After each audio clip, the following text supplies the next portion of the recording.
koyarsın bunu. Ay yaygısı yok enerji. Ay buna kırsak kuttu. Sweet bar ne gelir öçük. Az şunu şandıram çıktır da. Vallahi cigirme 5 salmış. Ne kaç kadar cigirme. Gel sobe ki. Biz hoştan cigirme 5 salmış. İçine koyamam çok kaldı. Annemi ölçüyordu bir şükürüm. Ay buna öyle kuydursan. Bir tegizip koysam kaldı. Hareket dur. Ana.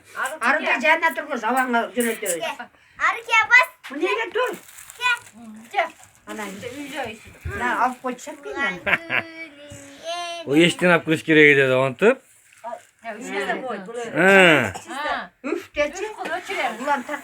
Ölçür ölçür.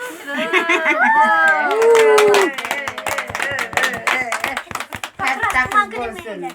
Ulan günün gelir.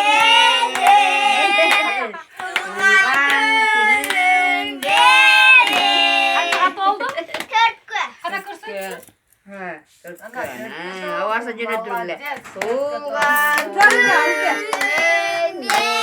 Hareket tört tört. Hareket. Kolunu tut.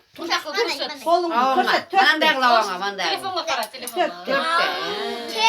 Ana. Kırk kat oldu. Hareket tört yaş tulum. Tuğan. Buradan tartıp yönetiyoruz. Çalgırsın ulan. Boyu Tart. ölçtüren. Tarttın mı? Kurgazı kaçı yönetiyoruz.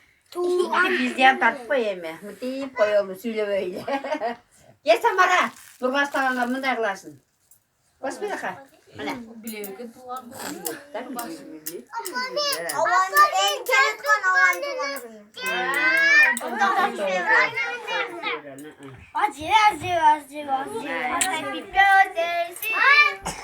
Sayın bekliyorum. Gel.